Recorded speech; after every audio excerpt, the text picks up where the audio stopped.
What is up, guys? Adrian here from Launch TV, and welcome back to the channel. Today I'll be ranking my 5 least favorite Halloween Horror Nights houses that I have ever had to walk through.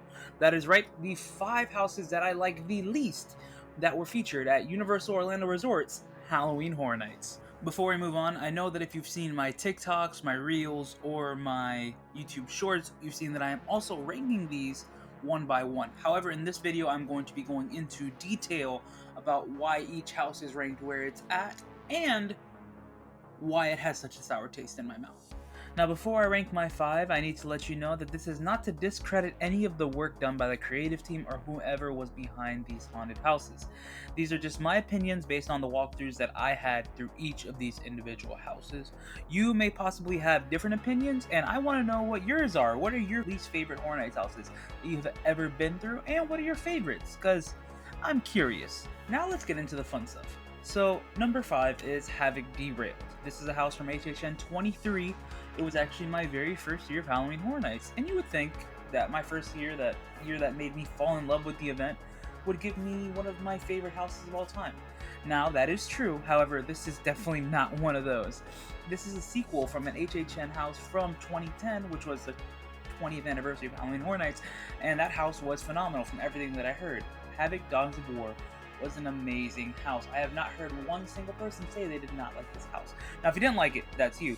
But just what I heard, I didn't do it, so I can give a true opinion. I can give opinion on Havoc Derailed. I didn't like it. Like, the whole train portion of it was not cool. Yeah, I liked how it crashed and then you were outside, but it just didn't feel right.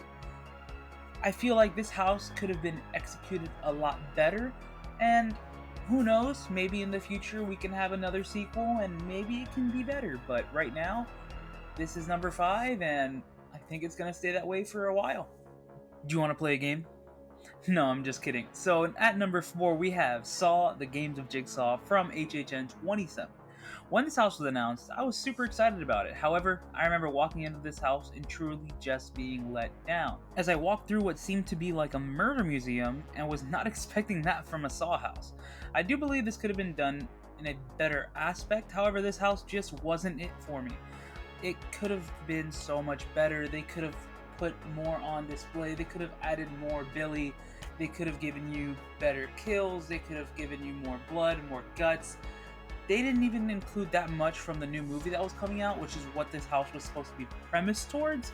So it's kind of just a letdown to a lot of people. However, it was cool at the end to get a sneak peek at Jigsaw, but the overall house was not good, and to me this will forever be my least favorite house that was featured in the Shrek queue. Now with number 3, we go back to my first year with Resident Evil Escape from Raccoon City. Now this is from HHN 23, like I said earlier, and this time, it's truly mind-boggling. This haunted house was the first, and at the time of recording this video, the only time that I have ever experienced a video game property as a haunted house, and it was just okay to me. I wasn't truly a fan of the pause screen section. I know a lot of people loved it, but I feel like if I had another walkthrough of this house, it would probably done it justice, but I was only able to do it once, and truly, it just didn't live up to the hype that I thought it was going to have. I actually truly love Resident Evil, and I thought it was going to be amazing. Now, one thing I do want to see, I want to see this property come back someday and give us some love to it, because I feel like this can be an amazing Horror Nights house if done correctly. Now, you might find this crazy, but number 2 comes from, to this date, what is my favorite Halloween Horror Nights event that I've ever experienced. So you may wonder, why is The Walking Dead here? Why is it on this list? Well, 2 words give it away right away, and that is jacuzzi zombies. The section of this house that featured those jacuzzi zombies smelled just like chlorine, and it threw me off. It wasn't what I wanted, it wasn't what I expected, and the fact that this is the 3rd time I experienced the Walking Dead house, the 4th time it was featured at the event overall, it just felt like they were beating a zombified horse, and it wasn't working anymore. We knew this was the end of the line for them. We knew it was over. After this, the house after this, the one that preceded it, was a lot better. However, this should have been the end. It should have ended the year before, but I digress. This house was not it for me. Well, it's bottom of the barrel time, and we have reached number 1, meaning we have arrived at HHN 26 with Lunatics Playground 3D, you won't stand a chance. And honestly, if you knew me in any way, shape, or form, you would know that this house was going to be here. It's honestly the last time we had a 3D house at the event, and I feel like this alone is the reason why we haven't had it again. Coming off the hype that was HHN 25 with that amazing year with Jack, bringing Chance to the forefront was what we needed. We needed Chance to have an amazing house, and we thought it was going to be amazing, but what we received was a lackluster house that barely had any good scares.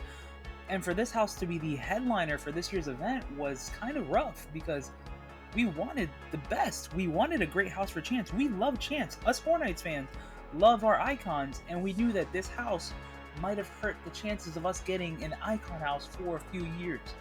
And hopefully we go back to this realm of getting icons back in more often. But as of yet, the only icon house we had was for the anniversary year. And man, it really hurt to know that we didn't get an individual icon house after Chance. But who knows, for the near future we might have something similar. Hopefully not a Chance house, but hopefully something better. So altogether, that was my list of my 5 least favorite Halloween Horror Nights houses that I have ever experienced. And truly, I want to know what yours are. If you guys want to tell me down below, go ahead. And like I said before, this isn't to discredit anyone that's ever worked with the event, working with these haunted houses, scare actors in these haunted houses. You guys are all amazing and you put together amazing work. However, the execution of some of the houses did not flow as well as they should have. Not saying they shouldn't come back in some way, shape, or form. However, I feel like if you want to touch these incarnations again, just please make them better. That's all I have to say. With all that being said, if you guys enjoyed this video, please give it a thumbs up. Comment down below your list of your least favorite haunted houses. Subscribe if you guys already haven't done so. And one more thing, check out these last few videos I've put up about Horror Nights if you guys are excited for this year's event. Stay excellent, my dudes.